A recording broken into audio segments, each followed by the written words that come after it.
விழாவிற்கு வருக வருக என பாறையை செதுக்கி சிலையாக்குவது சிற்பி, சாதாரண மனிதனை செதுக்கி சாம்பியன் ஆக்குவது பயிற்சியாளர், மேடையில் மின்னுவது வீரர்கள் என்றால் அவர் இந்த மேடையை அலங்கரிக்க வந்திருக்கும் நம் சிங்கங்களே, உங்களின் உழைப்பிற்கு மகுடம் சூட்டும் இந்த விழாவுக்கு நமது ஐயா திரு CTR நிர்மல்குமார் அவர்களை பற்றி ஒரு சிறிய காணொளி இப்போது பார்க்கலாம்.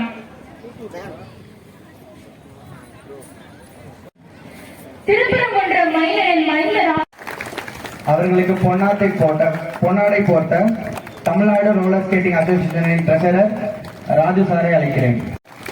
பூங்கொத்து வழங்க அலெக்ஸ் ஸ்கேட்டிங் அகாடமியின் மாவட்ட செயலாளர் மருதுபாண்டி அவர்களுக்கு ஒரு செயல்கள் நம்ம செஞ்சுக்கிட்டு இருக்கோம்.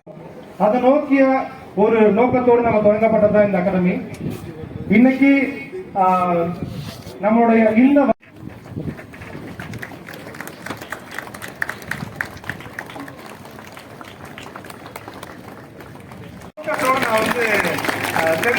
ஆனர் பண்ணுவோம். அந்தந்த வருஷம் அவங்க என்ன அச்சீவ்மெண்ட் பண்ணிருக்காங்களோ அதை ஆனர் பண்ணுவோம்.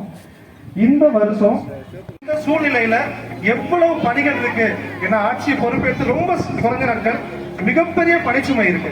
இந்த சூழ்நிலையிலையும் பார்ப்பது மிகவும் மகிழ்ச்சி. ஏன்னா குழந்தைகள் தான் இன்னைக்கு வந்து நம்மளுடைய எதிர்காலம். அவங்களுக்காக தான் நம்ம எல்லா ஸ்டெப்பையும் ஒவ்வொரு இடத்தையும் வச்சுட்டு இருக்கோம். இன்னைக்கு எந்த முதல்வர் வந்து நம்மளுடைய தமிழக முதல் வருங்கால இந்த எதிர்காலம் இந்த குழந்தைகளுக்கான திட்டத்தை மனதில் வச்சுதான் எடுத்துருக்கோம்.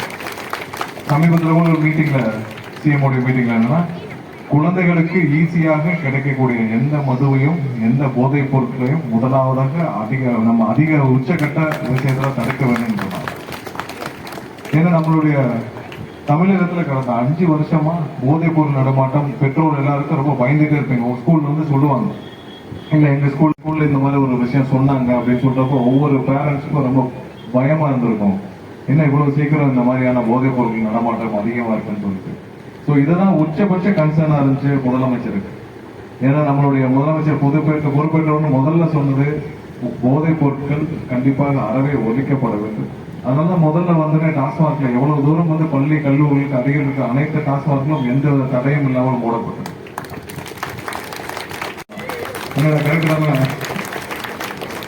ஒவ்வொரு இடத்துலயும் நாங்க போறப்ப பிரச்சாரத்துக்கு போகும், நான் நிறைய இடத்துல சொன்னேன், வராதீங்கடா, நீங்களாம் பிரச்சாரத்துக்கு வரக்கூடாதுனால எல்லாம் கூட வந்து நீ என்ன சொன்னாலும் போட்டாலும் நான் பிரச்சாரத்துக்கு கூட வருவேன்னு சொல்லி இந்த குழந்தைகள் எல்லாம் வந்து எங்க கூட வந்து நின்று எங்களுக்காக வாங்கி கொடுத்தாங்க.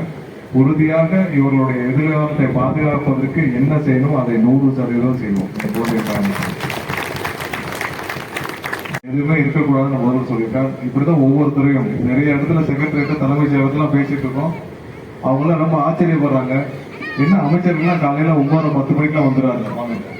வாங்க நம்மளுடைய சட்டமன்ற உறுப்பினர், மதுரை கிழக்கு சட்டமன்ற உறுப்பினர், மதுரை தெற்கு சட்டமன்ற உறுப்பினர் இருவரும் வந்து திரு கார்த்திகேயன் மற்றும் கோபின்னு வந்துருக்காங்க. வாங்க. எல்லாரும் கேட்கறாங்க, என்ன சட்டமன்ற சிஎம்ஏ 9 மணிக்கு வந்துடுறாரு, 10 மணிக்கு அவங்க அமைச்சர்கள் வரலன்னா எப்படி? சிஎம் கரெக்டா 9 மணி 9 கிளம்பி 9 மணி வரைக்கும் சட்டமன்றத்துக்கு அந்த தலைமைச் செயலகத்துக்கு வந்துடுறாரு. வந்துட்டு சாயந்தரம் 4 மணி வரைக்கும் இருக்கிறாரு. இது வரைக்கும் தலைமைச் செயலகத்துல மதிய சாப்பாட்டையும் எடுத்துட்டு வந்து அங்கேயே இருந்து வேலை பார்க்கிற ஒரே சிஎம் நம்ம சிஎம் தான். நாட்கள் அதெல்லாம் இல்லை, வாரத்துக்கு 2 நாள் 3 நாள் வருவாங்க சிஎம்லாம். வந்து ஏதாவது திறப்பு விழாக்கள் அங்க நடந்த நிகழ்ச்சிக்கு மட்டும் தலைமைச் செயலகத்துக்கு வருவாங்க. வந்து நிகழ்ச்சிகள் ரிப்பன் கட்டிங் ஏதாவது முடிச்சு வச்சுட்டு அதற்கப்புறம் கிளம்பிடுவாங்க. 1 மணி நேரம் 2 மணி நேரம் இருப்பாங்க. ஒரு துறை ஒரு நாள் 2 துறை இந்த மாதிரி ஒவ்வொன்றையும் ரிவ்யூ பண்ணிட்டு இருக்காரு. ஒவ்வொன்றையும் டைரக்ஷன் கொடுத்துட்டே இருக்காரு. ஒரு டாஸ்மார்க் வந்து 5 லட்சம் ரெவன்யூ ஒரு நாளைக்கு, இப்படிலாம் ஒரு ஒர்க் அவுட் பண்ணி 50 கோடி 60 கோடி ஒரு நாளைக்கு லாஸ் ஆனாங்க. அதெல்லாம் பெரிய விஷயமே கிடையாது. குழந்தைகள் பார்க்கக்கூடிய இடத்தில் ஒரு டாஸ்மார்க்கோ ஒரு ஒயின் ஷாப்போ நம்ம கவர்மெண்ட்டுக்கு தான் தேவையே. அவர்களுக்கு தூரமாக என்ன இருக்கணுமோ அதுதான் இருக்கணும். ஸோ அது மாதிரி ஒவ்வொரு விஷயத்தையும் குழந்தைகளுக்கும் வருங்கால சந்ததிகளுக்கும் என்ன தேவையோ அதான் செஞ்சுட்டு வரும். கண்டிப்பா இந்த குழந்தைகள் தான் இன்னைக்கு வந்து எங்களுக்கான முக்கியமாக பள்ளிகளை மேம்படுத்தணும், கல்வி தரத்தை மேம்படுத்தணும், குழந்தைகள் மேம்பாடு, விளையாட்டு மேம்பாடு, விவசாயிகள் மேம்பாடு, மீனவர்கள் எல்லாத்துக்கும் ஒரு திட்டங்களை வகுத்து 436 திட்டங்களை கொடுத்து எல்லாருக்கும் டார்கெட்டையும் பிக்ஸ் பண்ணி 2 வாரத்தில் கொடுத்து இதுதான் உங்களுடைய இலக்குன்னு சொல்லி முடிச்சிட்டாங்க. ஸோ நாங்கெல்லாம் முதல் நாள் இருந்து எவ்வளவு வேகமாக பண்ணியிருந்தோம். நிறைய சேலஞ்சஸ் நீங்க எல்லாம் பார்த்துருப்பீங்க. எல்லாமே வந்து மிக கடுமையான சேலஞ்சஸ். ஏன்னா அரசு சிஸ்டம் அப்படி இருக்கு. ஆபீஸ்க்குள்ளே கிடையாது, பர்சன்டேஜ் எல்லாம் கிடையாதுன்னு எல்லாம் ஆச்சரியமா பாக்குறாங்க. அப்புறம் எப்படி கவர்மெண்ட் ரன் பண்ணுவீங்க? இப்படிதான் கவர்மெண்ட் ரன் பண்ணுவோம். உள்ள பர்சன்டேஜ் வார்த்தையே இருக்கக்கூடாது, உள்ள லஞ்ச லாவணையும் இருக்கக்கூடாது. அப்புறம் எப்படி கவர்மெண்ட் ரன் பண்ணுங்க? நாங்க ரன் பண்ணி காட்டுறோம், அப்படிதான் ரன் பண்ணுவோம். இப்படிதான் கவர்மெண்ட் நடக்கும். இதுவரை டிரான்ஸ்பரா தேவையில்லாத டிரான்ஸ்பர்கள் அது வரைக்கும் இதுவரை யாராவது எங்கேயாவது டிரான்ஸ்பருக்கு பணம் கொடுத்தா நம்ம சொந்தக்காரன் கேட்டு பாருங்க. ஏதாவது ஒரு டிபார்ட்மெண்ட்ல கிடையாது.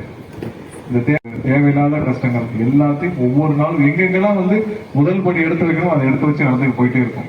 கண்டிப்பா ரிஜிட் இருக்கும். அலுவல் ரீதியாக ஆபீசர்ஸ் ரீதியாக நிறைய பேர் மாற வேண்டி இருக்கும், ரிஜிட் இருக்கும். ஆனா அதெல்லாம் உடைச்சிட்டு அதெல்லாம் அந்த அனைத்து தடைகளையும் உடைச்சிட்டு நாங்க கண்டிப்பா அடுத்த ஸ்டெப் போயிட்டே இருக்கோம். கண்டிப்பா ஒவ்வொரு வருஷமும் ஒவ்வொரு மாதமும் நீங்க இந்த அரசு எப்படி செயல்படுதுன்றது நீங்களும் கண்கூடா பார்த்துட்டு இருப்பீங்க. ஏன்னா ஒவ்வொரு நேரமும் இந்த மாதிரி குழந்தைகளுக்கும் இவர்களுக்கெல்லாம் பதில் சொல்ல வேண்டிய கட்டாயத்தில் இருக்கிறோம். ஒவ்வொருவருக்கும் பதில் சொல்ல வேண்டிய கட்டாயத்தில் அந்த பயத்தில் தான் நாங்க எல்லாரும் வேலை பார்த்துட்டு இருப்போம். மக்களை பார்க்கறப்ப அவங்க என்ன கேட்க போறாங்கன்னு தெரியும், அவங்களுக்கு என்ன பதில் சொல்றோமோ அதற்கான அங்கேயே தீர்வு எங்க கொடுக்க முடியுமோ கொடுக்குறோம். எதெல்லாம் சில நாட்களுக்கு பின் நிறைவேற்ற முடியுமோ அது எங்களுடைய செக்லிஸ்ட்ல வச்சு பண்ணிட்டு இருக்கோம். ஸோ கண்டிப்பா அதுக்குதான் நாங்க இங்க ஓட்டு போட்டிருக்கீங்க, அதுக்குதான் எங்களால அனுப்பிச்சு வச்சிருக்கீங்க. நாங்க போய் சும்மா சுத்திட்டு அப்படியே வர்றதுக்கெல்லாம் இல்லை. கண்டிப்பா முன்னாடி நம்பிக்கைன்னு வேலை பார்த்துட்டு இருக்கோம். இங்க வந்த குழந்தைகள் அனைவருக்கும் என்னுடைய வாழ்த்துக்கள். ஏன்னா ஒரு காலத்துல வெளியில போய் விளையாட வேண்டிய சூழ்நிலை இல்லை.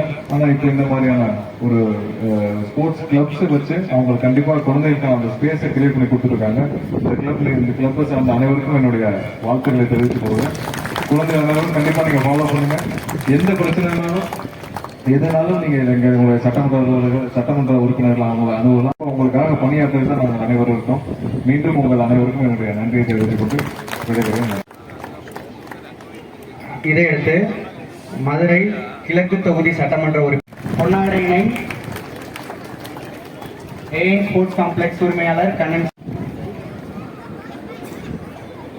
அடுத்ததாக அகாடமியின் நிறுவனர் அலெக்சர் பொன்னாடை வழங்குவார்.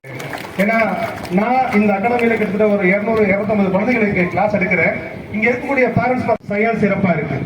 அதை ஒவ்வொருத்தரும் ஒவ்வொரு விதத்துல சொல்லியிருக்கிறாங்க. லெனின் அவர்கள் இந்த கேம் ப்ரொமோட் பண்ணிட்டு இருக்கார் தமிழ்நாட்டு. ஹீரா, ரேஷ்மா அண்ட் விஷால் மெடல் இந்தியாவுக்கு கோல்டு மெடல் வாங்கி கொடுத்த தங்களுக்கு நன்றிகள் தமிழ்நாடு. அடுத்ததாக tiny boys won gold medal. அந்த name is Aarudhran, Mithran, Athreyan and Pragya. Correct boys. அடுத்த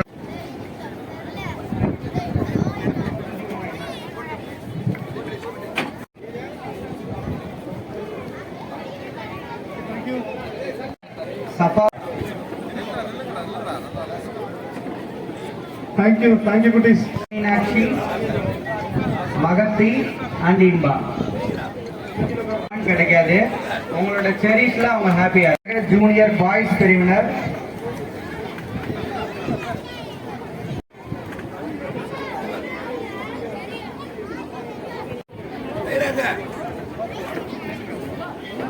காயத்ரி அண்ட் தைரா.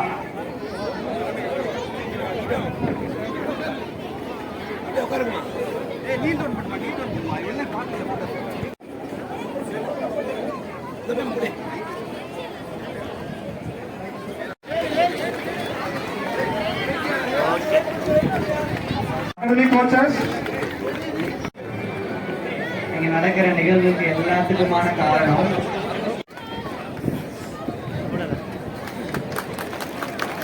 அலெக்ஸ்.